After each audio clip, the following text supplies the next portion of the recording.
Thanks for tuning into the channel again today. Today we have Mr. Chris Lambert in the interviewer's chair for the first one. Chris has been a long-time student of Heyo Dojo. Actually, how long ago did you start, Chris? Do you remember? Winter of 2019. So, since before the COVID days? Before COVID, yeah. Okay, since before the plague. So that's pretty cool. Chris trains striking, Muay Thai and kickboxing with us. He also trains gi and no-gi jiu-jitsu with us as well. So it's quite the pleasure to have him today for our interview. Chris recently had an opportunity to go to a tournament, and we thought we'd bring him in for the interview today to talk about that a little bit. Chris, doing a tournament is something that you want to do for a long time, that you kind of expressed to me. Yep. Why is that something that you're interested in? Why did you want to do a tournament? Push myself mentally and physically, see if I actually had what it took to do what other people can do. Right. And see if I can push my training from self-defense to actual action. Right. I guess. What kind of blows my mind is, do you come from a long history of samurai? Not at all. So you're the only one in your family the only that trains samurai. martial arts? Yeah. Okay. And it was just something that you want to do because you're obviously a very physically active guy. You've trained your whole life. Is there something that you wanted to push one more time? Yeah. Oh, very cool. This happened exactly 6 days ago. So tomorrow will be 1 week to the day that this tournament happened. Where did it happen? Where was the tournament? And why did you choose that one out of all the tournaments that are going around? It was in Dawson Creek. I chose that one because it was the closest, to be honest. Right. For my first tournament, I figured being in Grand Prairie and like Edmonton, Calgary is a bit far to go to test yourself. So Dawson Creek come up, and I figured that would be a fair tournament to travel to. Right. Specifically for you, how far? We have viewers that are watching from all over the place. So in Dawson Creek, how far did you specifically have to drive to get to that tournament? It's about an hour and a half. So severe jet lag, and all up in your vehicle. And I was a little like cricked up in the old truck, but it wasn't horrible. No. Right? Yeah, it was. It was just an hour long and a half. Yeah, that's right. Yeah. Right. The tournament name was the Legend Fall Classic. So it was also, just to kind of give you guys a heads up as far as kickboxing goes, it was sanctioned by Waco, Canada and Waco, BC. So it was very cool to see some high-level officials come up there and people that actually know what they're doing for reffing these kinds of events. So, yeah, congratulations to Legend Fall Classic for putting on an awesome tournament and giving a venue for athletes to go and try their kickboxing skills. So we kind of covered this question, but maybe I'll ask it in a little bit of a different way. There's lots of people that train. There's lots of people that come to a gym, they train, they do their thing. Not a lot of people want to compete. Why did you specifically want to try out competition? I wanted to push myself, and I didn't want to get stagnant in my training and give myself a false sense of security as to what I'm learning. Right. I wanted to put it in a practical sense and see that the training I'm doing here is actually working and for a real life scenario, I guess. Right. I want to see if it worked. Yeah. Yeah, good answer. So going to different tournaments, everyone seems to have different rules. So if you chose this tournament, you'd have this rule set. If you chose that tournament, different rule set, so on and so forth. Was there anything about the rules of this specific tournament that maybe threw you a curveball or something you found surprising or anything like that? No clinching was kind of surprising because that's what we do a lot of. Knees surprised me. And then spinning kicks, we're only allowed to use the ball of the feet. Not like I got any of those off, but that was a rule I was informed of. And then the 10-ounce gloves compared to the 16-ounce gloves kind of threw me off as well. Right. No, that's great. I think trying to change the game, like it's important to try to train someone completely, then all of a sudden you get these rule sets that start taking away from that, can really change how you spar, how you pad work, how you heavy bag work, and even shadow box. So it can kind of limit it, would you say? Mm-hmm. Oh yeah, it definitely limits what you think you can do, yep. Right. Maybe more specifically, because here at the gym we require 16 ounces for sparring. So going and chucking on 10-ounce gloves, for the first time, then go and fight at a tournament. Was that a big deal for you? Was it a big change? Did it feel different? It felt very different, and it was blocking was a lot different. You had to move, or should have moved if you were paying attention and whatever. It was the gloves aren't as big and aren't as cushy, so even when you're punching, you feel things differently. Right. Than you would in the 16-ounce gloves, which was surprising. Did they feel a little bit narrower on the hand? They were narrower, yeah. Narrower and just a little more top on the padding, so you had to be square. Right. It felt like you had to be more square with your hits. Mid on you. I'd imagine it was like putting on one of those athletic socks. It was definitely snug. Yeah, it wasn't what I was used to or comfortable, but that was definitely weird for me. Yeah. But so maybe that could be something that we could try in the future, is just taking a look at these 10-ounce gloves Yeah. and doing a little bit of blocking and stuff like that for it. Yeah, that's a good point. What'd you think about the headgear? We don't usually spar with headgear here at the gym. So all of a sudden you get a headgear chucked on you. You know, it's got to fit tight. Did you notice it? Was it a big deal, little deal? It was hot. Okay. Really hot. It holds the heat It in. it holds the heat in. I guess it felt okay getting hit with it, but it definitely felt like it heated you up. Like it took a lot of gas. It seemed like it took a lot of gas. I don't know if it actually did, but it definitely felt hotter. Right. And you were like in between rounds, it was to cool off in that minute. Took a little more mental strength than I would have thought with just airflow and no headgear. So you should just be training in a sauna suit at all times. If that's, I guess, yeah. Just try to be comfortable with it as much as you can. Yeah. Yeah, I've always found like the only real thing I ever got out of a headgear was maybe having a little bit of nose protection. Yep. And there's evidence to suggest that it doesn't actually protect us from concussions and things like that. But what are you supposed to do? You're going to a tournament, they say wear a headgear. Yep. You chuck a headgear on you. You have to wear shin pads. If you want to compete, you got to follow the rules. But being in a situation where if you've never really worn one before, there's lots of people that say it's quite cumbersome. Yep. Did you feel any slower with it? Did you feel like you were wearing a 30-foot rucksack or a 30-pound rucksack? And No, I didn't feel that. It felt like I got hotter and my breathing took over a little quicker than it would have normally. Right. Just because I was getting warmer in the head, I think is all. That's a good point. Yeah, that's a really good point. Did you feel dehydrated after? Ridiculous. Yeah. It was ridiculous how much water. Suns, we're just going for it, right? Yeah. So I know, but maybe for the people that don't know, what was your general preparation? You know, mental-wise, cardio-wise, anything physical. What was your general preparation when you knew that a tournament was happening? Kind of solidified that, okay, I'm able to go with work. You've made all the decisions that it's go time now. The date is set. Tournament pops up, and you make the final choice. Yeah, I'm doing this. What was your general preparation for this? What did you do differently than you would normal weeks or months of training throughout the year? I tried to keep it as close to the same as possible so I didn't shock my system, I guess, as per my coach. I came in here as much as I could with work and everything else. And then when I was at work, I just worked on my cardio and my breathing a little more than weights. Right. And I tried to keep my cardio up and pushing that cardio threshold, I guess, to keeping the hot zone, I guess. Okay. So you can keep going at a higher level. Right. Was so what I tried the last week and a half. maybe not to divulge too much of your personal information, but you're an oil field worker. Yep. So I don't imagine there's a treadmill at the muster point. No. Out on lease or anything like that? No, it was. What the heck could you do if you're out on location or something like that? What'd you do for your cardio? In the mornings at camp, I'd go to the gym. So they had a gym in camp? In camp, they had a gym, yeah. So it'd be a lot of burpees and cardio and elliptical or treadmill and whatever else, and then some weights, and then leg stretches. And then while I'm working and walking around, I'd work on my breathing, try and get into a situation that I didn't want to be in with work, and then breathe just to see if I could work hard still while breathing normal. Right. I don't know how many of our viewers are in the oil field or even understand what a camp is. Would you maybe give them 10 words or something like that on what an oil field camp might look like to someone that has no idea? Bunch of Atco shacks put together. Yeah. Basically, there's Lego blocks? Yep. Basically, like Lego blocks, there's a main kitchen, a main rec room, gym normally, and then bunk dorms. Right. Another Atco shack. So everybody from that lease and maybe other leases around the area show up there and then just during crew change, whatever, have supper and then eat and So kind of like sleep. a mobile hotel that they just kind of set up? Yep, So basically. people who are working in that area can kind of come to that one spot, sleep, eat, do Yep. their thing. And then go back to Be work. ready to go? Yep. Okay. And like just from my experience, camp chefs and cooks cook really low fat, high protein, high fibrous, fresh Yep. fruits and vegetables. Definitely they do, yeah. Like, did you cut it down to maybe 2 or 3 apple pies a day? Or I like, definitely, is the diet harder when you're in camp to try to Yeah. stick to a caloric value or a fiber and protein value? yep.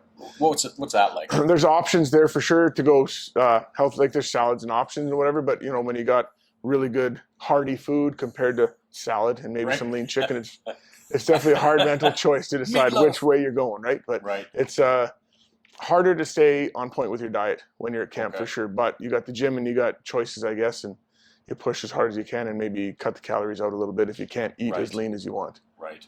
So yeah, we've met some people. It's really easy to bump up the weight because it's just chicken and gravy and French fries and potatoes and like all that really rich starchy stuff, which you're working outside all day and you're cold, coming back to a really hot, warm, high calorie, high dense calorie food can make you feel real good really quick. Feels good, but it doesn't feel good the next day or when you're trying to train. You got to get up and get out there. Yeah. No, that's really cool. So I actually forget, Chris, how long did you have time to prepare for this tournament? Was it like 1 day, 1 month, several weeks? Do you recall? I believe it was 2 weeks, 2.5 weeks roughly. Okay. Because my days off. Right. Yeah, it was about 2 weeks. Right. And what were the nerves like? What was the thought process like? You know, for someone that may never compete, someone that may never know anything about kickboxing, they're watching this video to try to go like, what the heck are these guys thinking? Why did they do this crazy stuff or whatever? Well, we already talked about that. Yep. But what actually goes through someone's head, someone that's been an athlete their whole life, what actually goes through your head when that switch gets flicked on? It's like, oh, I'm competing and it's on this day and time. Craziness. And the hourglass is starting to drop. Yeah, it's right? Up and down the whole time. I guess one day you feel good and you feel confident in your skills and you're set, and then the next day you might be nervous and wondering if you did the right, enough, or did the right choice, or picked the right thing, or is it even a waste of time because you can't go as often as you should. Right. And then you'll go feeling great again because you know that it's up and down the whole way. Okay. Real roller coaster? Oh yeah, it's definitely a roller coaster for sure. For your first one, or if you've never done anything like that before, right, to decide to want to get hit in the face or whatever. Right. Yeah. This is a good day to get punched in the face. Mark that on my calendar. No, that's great. Anything like, I'd like to talk a little bit later about like the days and weeks or the hour before you're competing. Anything in general when that switch and that commitment happened that somebody who isn't competing or hasn't competed yet might need to know or want to know from your personal experience? Is there anything there that, I don't know, let's say you had a bad investment or a great investment, then you can go back in time and tell someone, hey, here's one story of how mine went. Is there anything there on the longer term end of it?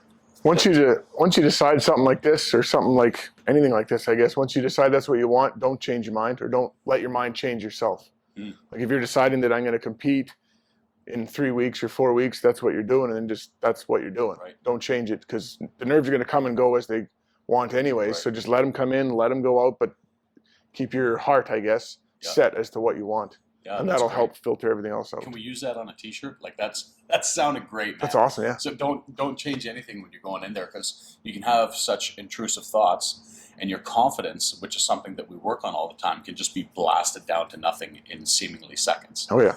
Yep. So I guess what I'm hearing you say is that try to keep that consistent regardless of the waves that are kind of happening. Yep. Keep the end goal the same and just let everything else flow through. What I like about that is that, like in my experience with working with fighters and competing myself, is that a lot of people will lie about that. They won't tell you that, no, I never got nervous, I was completely fine the whole time, or this or that or whatever.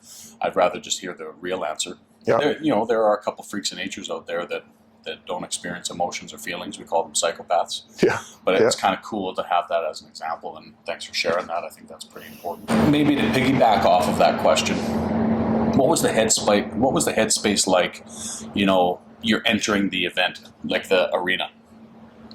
You're kind of doing your check-ins, your weigh-ins. I don't know if you were, when I met you in the hallway there, when I found you there, had you already seen any of the divisions or anything like that? Like, what was the headspace like? You're walking into the building, you know what's about to happen, but you're in a fresh environment, new place, new environment, kind of a thing. Any change in the overwhelming headspace? It was I guess it changed. It went from just driving up there and being pretty chill and relaxed to, okay, here we go. Right. And then walking around, doing my weigh in, and then getting changed, and then walking around and seeing a couple of the matches and seeing other competitors and whatever, and kind of clicking that it was actually going to happen here very shortly. Right. Started to take on a little bit of breath. I think that's really cool. So now fast forward a bit, it was actually you and me. We're warming up. We're doing some pad work. There was another guy and his coach, I believe, maybe someone else kind of warming up, but it was pretty, the warm-up area was pretty low-key. Everyone was over in the competition area. Yep. Anything in the headspace there that started to change as you got the body moving, or as you were getting closer and closer to 0 hour, so to speak? Yeah, as soon as we started going and pretended that we were just here, just working and just doing what we do, everything started calming down a little bit, and it started kind of just flowing, seemed to flow a little better in my head when we were working the pads. Right. That definitely helped a lot, yeah. Just get the body moving a little bit. Oh, that's great. Um, okay, so we get right down to 0 hour.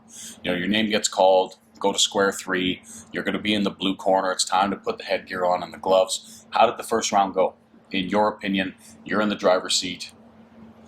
What went on there? Did not go as well as I anticipated. We had a game plan. It was pretty. It could have been. The game plan was solid, and everything that we thought was going to happen happened. During the fight, I guess in my head, I can remember back. Everything seemed slow. I heard everything that was being called out from both sides. I just couldn't.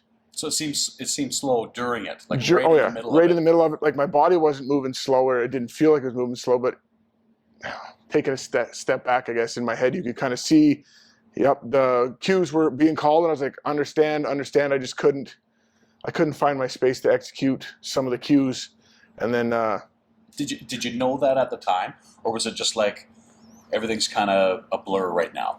It started out to be a bit of a blur when we first started, and then we had both got called for going a little heavy because I guess it's only like a 70-80% kind of thing. So 72%. 72%. Sorry, we were both going a little heavier than 72%. A couple of times we both got called for that, so we'd kind of slow down, and then my brain started checking itself, and then we'd go in and instead of regrouping quick and trying a different strategy to start with and then work into things, I started with the same thing again, and it seemed to not work as well as I anticipated. And then hearing some of the cues that I needed to do, I kind of just couldn't find my rhythm to check myself and regroup. Right. I guess would be the proper way to word it. It's like a blast of information. There's so much going on, not just from your corner or anything like that. I just mean now it's happening. So you're trying to put all this information that you've collectively gained for the past several years of training, and then this little slip and slide of a 2 or 3 week position to get ready for it. It's like crunch time, and now you're kind of going for it. Yep. So ding, there goes the bell. There were 2-minute rounds, 60-second rest in between. Do you remember anything about the round break? About anything? It was hot. It was hot. It was really hot. I remember you saying, "I'll leave the mouthpiece in. We don't got time for this. You need to get a sip of water and go." And I couldn't. I needed the mouthpiece out. I don't know why, because I wasn't hurt or nothing was bad. I was just overheating, it felt like. Right. So once I got the mouthpiece out, it took a second. I was fine. Got that water, and then I was able to kind of regroup a little bit. But I think with that headgear and the tournament itself, got myself a little hotter than I anticipated. I would equate that to me having to unroll my window to back up a trailer. Yeah. Window's clean. I could use the mirrors. Yeah. Oh, that's really interesting. Okay. So, and then, not to try to drill you about this, but ding, there goes the bell, and now it's time for round 2. And you briefly explained, you're like, I'm trying to cut and paste my information and try to apply this. Yep. Well, what happened there? Were you able to see things a little bit better? Was it still a blur to start, and then it kind of cleared up a little bit? No, the frustrating driver's seat opinion. What happened to you right there? Frustrating part is I seen it, and I seen what was coming a lot till about halfway through the second round. Right. But the first half, like when we both kind of come in to connect and start, I seen what was coming. I knew what was coming. I didn't have an answer, and then when I did have an answer, and I tried to do something else, he caught me because my form wasn't right, and he was able to push me back and kind of push me back into the corner instead of me pushing him. So I was trying more than I should have. Maybe. Okay. And I seen things, and I remember in the second round thinking, getting tired. This is hot. I'm getting tired. Like, I'm not doing horrible, I don't think, but this is getting a little warm, and it seemed fairly even in that moment. It wasn't obviously, but it seemed okay. And then I just couldn't grab traction or slide out where I needed to slide out to regroup and then come back in for an attack. Just I stayed in. a little bit of time to see what's going on. Yeah. No, I think zooming out is a cool thing. It's so hard to do in there in that moment. So we ended up getting 2 rounds. The fella got injured and kind of got pulled out of that. And in that situation, not to go into the details of this or that or whatever, we got a chance to watch some of the other competitors in your division fight. So actually we got to see it. Then your fight happened. Then we got to watch some other competitors fight for silver and gold as well. What was going through your head? So your first round has gone. Well, your first 2 rounds, but your first fight is gone, and then you're watching this other set of guys go for the gold and silver in your division. What was going through your head at that time? Were you even watching the fight? Were you analyzing yourself? What was going on there? I was watching, thoroughly watching the fight, analyzing and trying to see where I would have went in here or there, or seeing what I would do against said opponents, because the one was the opponent I had the first time, and paying attention to him, and then the other fella just in case whatever happens later if there's another tournament or something. But definitely trying to analyze how they were working compared to what I was doing and what was working for them and not for me, or vice versa. Right. So you're paying attention to your potential opponent. Yeah. That's kind of happening. No, I think that's really smart. Maybe it's kind of a two-part question, but maybe part one here would be, Chris, what's your big takeaway? Just generally, if you had to summarize this all into, one dense sentence kind of a thing, what's your one takeaway, very specifically, personally for yourself, that you got out of this thing? That's a big question. Yeah. One, I guess the main takeaway would be, if you're going to do something, do it with everything that you got. Don't leave anything behind. Right. Because then you're always going to wonder and question yourself and wonder if you could have done this or could have done that or should have or would have. If you go out there with everything that you got and give 110%, then you'll know. Yeah. No, I think that's pretty wise. It's a big commitment. And going and doing something like that. And maybe kind of like the second part of that same or similar question. Okay, we have a time machine, Doc and Marty McFly came down. We got to ride in the DeLorean with them. We can go back in time. What would you say to yourself the morning of the event or the night before? Is there something that you could say to yourself, Chris, one piece of advice or something like that before the tournament? What would you say to yourself? Stay calm. It's nothing that you haven't done, and then the moment you get there, turn it on full blast. Right. Instead of trying to filter through everything and do the whole emotion thing, just leave it alone. Right. And then when it's time to go, come at with everything. Yeah. I think that's cool. Yeah, that's great. Number one, I want to say, as your coach and the guy that was there, you did awesome. And thanks for taking some time today to share your experience with us. No worries. Thank you. What a ripping tournament, Chris. Awesome. Thank you.